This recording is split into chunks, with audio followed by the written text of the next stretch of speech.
வணக்கம் நண்பா. இது உங்கள் ரெஸ்லிங் ஃபேமிலி 2.0. இன்னைக்கு இந்த வீடியோல பார்க்க போறது எத பத்தி அப்டின்னா, ரைபாக் வந்து WWEக்கு திரும்பி ரிட்டர்ன் வரப்போறாரு அப்படிங்கிற மாரி ஒரு அப்டேட் இருக்கு. அது இல்லாம சம்மர் ஸ்லாம்ல வந்து கோடி ரோட்ஸ் நம்முடைய ஜான்சனாவோட அஃபிஷியல் போஸ்டர வந்து இப்போ வந்து WWE வெளியிட்டிருக்காங்க. அது இல்லாம ஜான்சனாவோட கடைசி லாஸ்ட் மேட்ச் வந்து இவரோட தான் அப்படிங்கிற மாரி இப்போ வந்து சொல்லப்படுது. அது யாரு?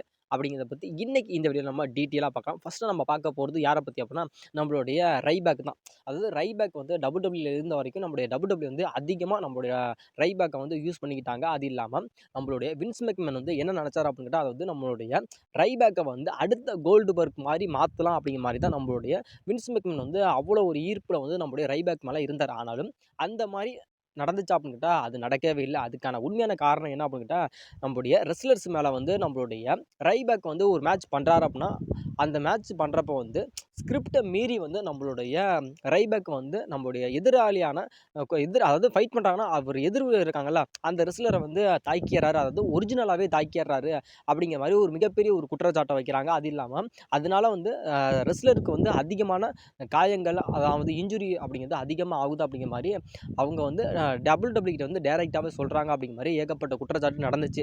இது உண்மையான கேட்டால் 100% உண்மைதான். அதாவது WWE பொறுத்த வரைக்கும் ஆல்மோஸ்ட் வந்து எல்லாமே ஸ்டோரி லைன் படி தான் எல்லாமே நடக்கும். அதாவது ரெஸ்லர் என்ட்ரன்ஸாக இருக்கட்டும், இல்லை மைக் ஸ்கில்லாக இருக்கட்டும், அது இல்லாமல் ஃபைட்டிங் ஸ்டைலாக இருக்கட்டும், இல்லை ஒரு ரிட்டனாக இருக்கட்டும், எல்லாமே ஆல்மோஸ்ட் வந்து எல்லாமே வந்து WWEயோட ஸ்கிரிப்ட் தான். ஸ்கிரிப்டை மீறி வந்து அங்கே எந்த ஒரு விஷயமே, அதாவது ஒரு தூண் துரும்பு கூட அங்கே அசையாது அப்படிங்கிறதா முழுக்க உண்மை. அதனால் WWE நினச்சது எல்லாமே அங்கே நடந்துச்சா அப்படின்ட்டா 100% எதுவுமே நடக்கலை. அதுக்கப்புறம் வந்து WWEக்கும் ரைபேக்கும் சில கசப்பான சம்பவங்கள்லாம் நடந்துச்சு. அதனால வந்து நம்ம ரைபேக் வந்து WWE விட்டே போயிட்டாரு. WWE விட்டு போயிட்டு அவர் வந்து எந்த விதமான ரெஸ்லிங் கம்பெனியுமே ஃபைட் பண்ணாமல் தான் இருக்காரு. சின்ன ஒரு இண்டிபெண்டன்ஸ் அந்த ஒரு ரெஸ்லிங்லாம் இருக்குல்ல, அதாவது இப்போ WWE AEW மாதிரி இல்லாமல் ரொம்ப சின்ன கம்பெனி இருக்காது. அப்போக்கி வந்து ஃபைட் பண்ணுறப்ப மட்டும் சேலரி தருவாங்களா, அந்த கம்பெனியில் தான் நான் வந்து நம்மளுடைய ரைபேக் வந்து அப்பப்போ வந்து ஒரு அப்பியரன்ஸோ இல்லை ஒரு ஃபைட்டிங்கை வந்து பண்ணிக்கிட்டு இருக்காரு. அது இல்லாமல் நம்மளோட ரைபேக் வந்து தனியாக வந்து ஒரு யூடியூப் சேனலும் வச்சிருக்காரு. அந்த யூடியூப் சேனலில் வந்து அதிகமான ஒரு வருமானம் வருது. அதை பற்றி தான் நம்மளுடைய ரைபேக் வந்து கொஞ்சம் காலங்களாக ஓட்டிக்கிட்டு இருக்காரு. அவரோட விஷயமே இப்போ அதுவாக தான் போய்கிட்டு இருக்கு. ஆனாலும் இப்போ போகிற ஒரு மிகப்பெரிய ஒரு அப்டேட் என்ன அப்படின்னு கேட்டால், அதாவது ரைபேக் வந்து திரும்பி WWEக்கு வருவார் அப்படி மாதிரி ஒரு மிகப்பெரிய ஒரு இன்ட்ரெஸ்ட்டை வந்து நம்மளுடைய ரைபேக் வந்து சொல்லியிருக்காரு. அதாவது WWE சொல்லல, அதாவது WWE வந்து ரைபேக் எடுக்கிற மாதிரி இன்ட்ரெஸ்ட் கிடையாது. ஆனாலும் நம்மளுடைய ரைபேக் என்ன சொல்கிறாரு அப்படின்றது, அதாவது எனக்கு வந்து திரும்பி வந்து நான் அகைன் வந்து WWEக்கு வர நான் ஆசைப்பட்றேன். ஒன் டைம் வந்து நான் WWE வந்து நான் ஃபைட் பண்ண ஆசைப்பட்றேன் அப்படின்னு சொல்லியிருக்காரு. அது இல்லாமல் இப்போ வந்து நம்மளுடைய சோலோ சிக்காவுக்கும் நம்மளுடைய ஜாக்கபாட்டுக்கும்னா ஒரு ஃபியூலாம் போகுதுல, அதாவது நான் நினச்சேன் அப்படின்னு கேட்டால், நான் வந்து ஜாக்கபாட்டுக்கு கூட ஹெல்ப் பண்ணுறதுக்கு கூட நான் வர்றதுக்கு கூட நான் தயாராக இருக்கேன் அப்படிங்கிற மாதிரி நம்மளுடைய எல்லா விஷயத்தையுமே நம்மளுடைய ரைபேக் தான் இப்போ வந்து சொல்லிக்கிட்டு இருக்காரே தவிர, WWE வந்து நம்மளுடைய ரைபேக் எடுக்கிறதுல எந்த விதமான இன்ட்ரெஸ்ட்டுமே காட்டல. இப்போ வந்து நம்மளுடைய ஜாக்கபாட்டு கூட வந்து நம்மளுடைய ரைபேக் வந்து ஜாயின் பண்ணி ஒரு ஹெல்ப் பண்ணால் எப்படி இருக்கும். அது இல்லாமல் நம்மளுடைய ரைபேக் வந்து WWEக்கு வர்றதை பற்றி உங்களோட விருப்பம் என்ன அப்படிங்கிறத மறக்காமல் சொல்லுங்கள். அதாவது ரைபேக்கோட ஃபேன்ஸ் யாராவது இருந்தீங்க அப்படின்னா கண்டிப்பாக வந்து ரைபேக் வந்து ரிட்டன் வரணுமா வரக்கூடாதா அப்படிங்கிறதையும் மறக்காமல் சொல்லுங்கள் நண்பா.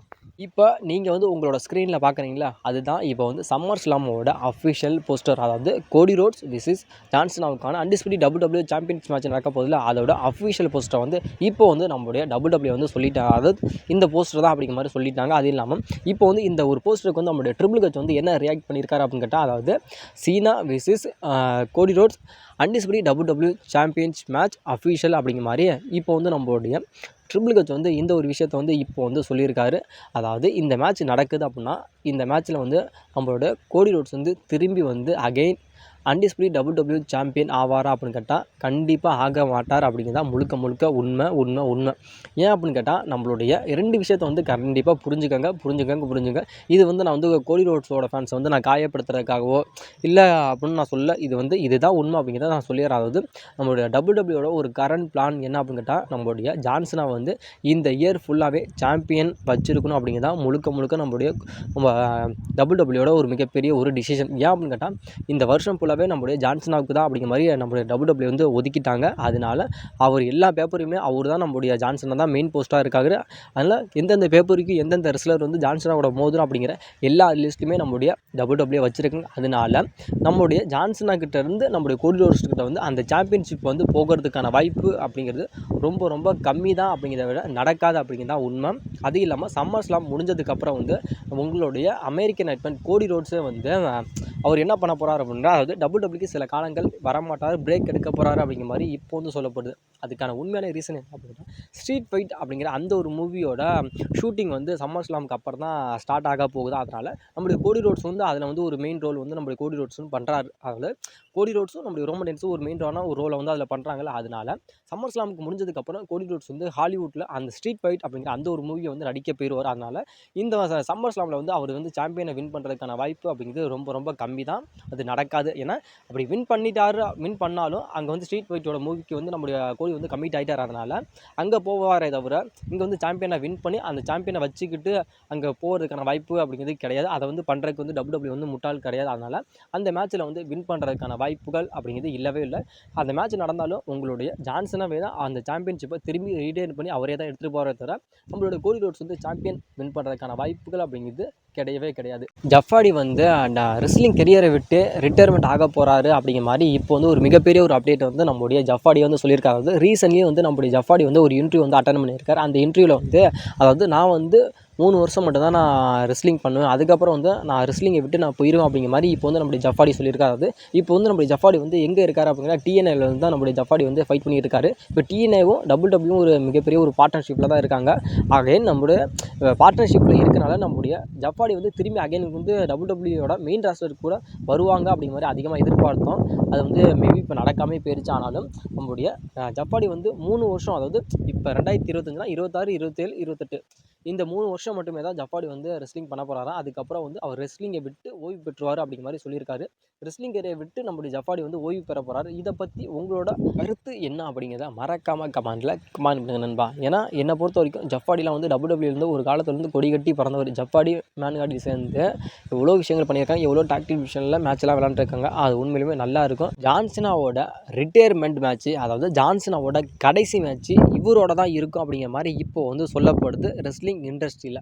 அதாவது நம்முடைய ஜான்சனாவோட வருஷம் அப்படிங்கிற மாதிரி டபிள்யூ வந்து இந்த வருஷத்தை ஒதுக்கிட்டாங்க. அது 2025ஓட அந்த ராயல் ரம்பில் வந்து யார் வின் பண்ணுறதா இருந்துச்சு, நம்மளுடைய ஜான்சனா தான் வின் பண்ணுறதா இருந்துச்சு. சில விஷயங்களால் அந்த பிளான் வந்து அப்படியே மாறிச்சு. அதுக்கப்புறம் எலிமினேஷன் சேம்பர் நடந்துச்சு. அந்த எலிமினேஷன் சேம்பரை வின் பண்ணி நம்முடைய ராக்கை வந்து நம்முடைய ஜான்சனை வந்து ஒரு மிகப்பெரிய ஒரு ஹில்டனாக மாற்றி இப்போ ஒரு மிகப்பெரிய ஒரு ஹில்டனாக தான் இருக்கார். அது இல்லாமல் ஒரு மிகப்பெரிய ஒரு ஸ்டோரியவே நம்மளுடைய ஜான்சனை வந்து கிரியேட் பண்ணிட்டார். அதாவது ரெஸ்லிங்க்கு அவர் வந்ததுலேருந்து ஒரு மிகப்பெரிய ஒரு ஃபேஸாக தான் இருந்தார்.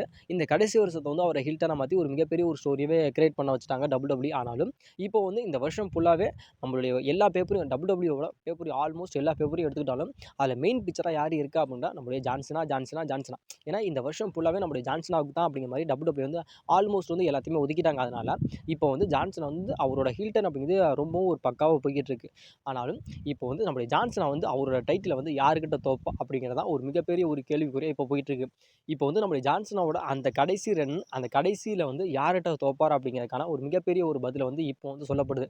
அது யார் கூட வந்து நம்மளுடைய ஜான்சனா வந்து அவரோட டைட்டில் அன்டிஸ்பியூட்டட் டபிள்யூ டைட்டில் வந்து யார் கூட வந்து தோப்பார் அப்படின்னு கேட்டால் நம்மளுடைய ஜான்சனாவோட அந்த ஒரு டைட்டிலை தோக்க வைக்க போகிறது வேறு யாருமே கிடையாதான். அதாவது வளர்ந்து வர ரெஸ்லர் தான் அப்படிங்கிற மாதிரி தான் மென்ஷன் பண்ணியிருக்காங்க. அதாவது டபிள்யூ தரப்பில் அப்படிங்கிறத விட சோஷியல் அதாவது பவர்ஃபுல்லான ரெஸ்லிங் அந்த ஒரு நெட்வொர்க்லாம் இருக்குல்ல, அவங்க சொல்லியிருக்காங்க என்ன அப்படின்னு கேட்டால், அதாவது ஜான்சனா வந்து ஒரு மிகப்பெரிய ஒரு ஹில்டன். அது இல்லாமல் இதுக்கு முன்னாடி வந்து ஒரு மிகப்பெரிய ஒரு டபிள்யூவோட ஒரு மிகப்பெரிய ஒரு ஃபேஸ் ஆஃப் த கம்பெனியாக இருந்தார். ஆனாலும் இப்போ வந்து ஒரு மிகப்பெரிய ஒரு விஷயம் அப்படிங்கிறத விட டபிள்யூவோட ஒரு கரண்ட்லி இருக்கிற ஒரு விஷயம் என்ன அப்படின்னு கேட்டால், அதாவது வளர்ந்து வர ரெஸ்லரை வந்து வளர்த்து விடணுமே அப்படிங்கிறக்காக தான் இப்போ வந்து நாங்கள் வந்து ஜான்சனாவே ஒரு ஹில்டனாக மாற்றிருக்கோம். இதுக்கப்புறம் வந்து ஜான்சனா வந்து டபிள்யூக்கு ஃபைட் பண்ண மாட்டார், டபிள்யூக்கும் வர மாட்டார். வருவார், ஆனாலும் சில விஷயங்களில் தான் பண்ணுவாரே தவிர அதுக்கப்புறம் வந்து அவர் ஃபைட் பண்ண மாட்டார் அப்படிங்கிற மாதிரி ஜான்சனாவே சொல்லிட்டார். பல இன்டர்வியூலையும் சொல்லிட்டார். அதனால் எங்களை பொறுத்த வரைக்கும் ஜான்சனா ஒரு ஹில்டனாக இருக்கார் அப்படின்ட்டா, ஹில்டனாக இருக்கப்போ கடைசியில் வந்து ஜான்சனா ஒரு மோதுறாரு அப்படின்னா வளர்ந்து வர ரெஸ்லர்னால் அதுலேயும் வளர்ந்து வர ரெஸ்லர் ஒரு பாப்புலரான, அதாவது ஃபேன்ஸுக்கு பிடிச்ச ஒரு ரெஸ்லர் இருப்பார்ல, அவர்கிட்ட தான் நம்முடைய ஜான்சனா வந்து அவரோட டைட்டில் வந்து தோற்று அடுத்த ஃப்யூச்சர் ஆஃப் த இவர் தான் அப்படிங்கிற மாதிரி சொல்லலாம். அது இல்லாமல் டபிள்யூட next face of the company இவர் தான் அப்படிங்கிற மாதிரி சொல்லி நம்மளுடைய ஜான்சனாவோட அந்த ஒரு டைட்டிலை வந்து அவர் தான் முறியடிச்சு கடைசியில் போகிறப்ப கூட ஜான்சனா வந்து இவர் தாண்டா எல்லாமே, இவர் தான் அடுத்த WWE காப்பாற்ற போகிறது இவர் தான் அப்படிங்கிற மாதிரி நம்மளுடைய ஜான்சனை வந்து அவரோட கையை பிடிச்சி நீ தான் அடுத்த WWE அடுத்த லெவலுக்கு நீ WWE கொண்டுட்டு போகணும், நீ தான் பேசாத கம்பெனியை WWE பார்த்துக்கணும் அப்படிங்கிற மாதிரி சொல்லிட்டு ஒரு மிகப்பெரிய ஒரு விஷயத்தை வந்து அந்த இடத்துல பண்ணுவார் அப்படின்னு மாதிரி சொல்லியிருக்காங்க. ஆனால் வளர்ந்து வர ரெஸ்லர் தான் ஒருத்தர் தான் வந்து நம்முடைய ஜான்சனோட அந்த ஒரு டைட்டிலை வாங்க போகிறாருன்னு சொல்லியிருக்காங்களே தவிர அதுக்கப்புறம் வேறு எந்த ரெஸ்லர் அப்படிங்கிற மாதிரி அந்த பேர்லாம் அந்த இடத்துல வந்து யாருமே மென்ஷன் பண்ணல. உங்களோட ஒப்பீனியன் படி ஜான்சனோட கடைசி மேட்ச் இருக்குல்ல, கடைசி அதாவது அவரோட டைட்டில் வந்து முறியடிக்க போகிறாருல, அது வந்து வளர்ந்து வர ரெஸ்லர் மட்டுமே தான் அப்படின்னு சொல்லியிருக்காங்க. அது வளர்ந்து வர ரெஸ்லர் வந்து யார் வந்து நம்முடைய ஜான்சனோட அந்த ஒரு டைட்டில் ரேஞ்சனை முறியடித்து நியூ சாம்பியன் ஆனால் நல்லாயிருக்கும் அப்படிங்கிறதையும் மறக்காமல் சொல்லுங்கள். அந்த ரெஸ்லர் வந்து யாராக இருந்தால் நல்லாயிருக்கும். வளர்ந்து வர ரெஸ்லர் இப்போ நிறைய பேர் இருக்காங்க. இப்போ நம்முடைய பிரான்சன் டீட்டாக இருக்கட்டும், இல்லை பிரான் பிரேக்கராக இருக்கட்டும், அதுக்கப்புறம் நம்முடைய கார்மலைஸாக இருக்கட்டும், அப்படிங்கிற மாதிரி ஏகப்பட்ட ரெஸ்லர்லாம் இருக்காங்களா, அதில் வந்து யார் வந்து நம்முடைய ஜான்சனோட அந்த ஒரு டைட்டில் ரேஞ்சனை முறியடித்து அடுத்த லெவலுக்கு WWE கொண்டுட்டு போகிறது யார் அப்படிங்கிறத மறக்காமல் சொல்லுங்கள். இது வந்து WWE தரப்புலன்னு சொல்ல, அதாவது ரெஸ்லிங் ஷோஸ் மூலியமாக சொன்ன ஒரு விஷயம் தான் இது. அது வந்து யாராக இருந்தால் நல்லாயிருக்கும் அப்படிங்கிறத சொல்லுங்கள். அதாவது உங்களோட ஜான்சனாவே வந்து கடைசி மேட்ச்சில் அந்த ஒரு அவரோட கடைசி மேட்ச்சில் வந்து தோற்று போய் இவர் தான் நெக்ஸ்ட் லெவல் அப்படின்னு சொல்லிட்டு நெக்ஸ்ட்டு WWE காப்பாற்ற போகிறதா இவர் தான் அப்படிங்கிற மாதிரி சொல்லிட்டு போவார் அப்படிங்கிற மாதிரி தான் அந்த இடத்துல மென்ஷன் பண்ணியிருக்காங்க. அது யாராக இருந்தால் நல்லாயிருக்கு அப்படிங்கிறத மறக்காமல் கமெண்ட்டில் கமெண்ட் பண்ணுங்கள். அந்த ரெஸ்லரோட பேரையும் மறக்காமல் சொல்லுங்கள் நண்பா.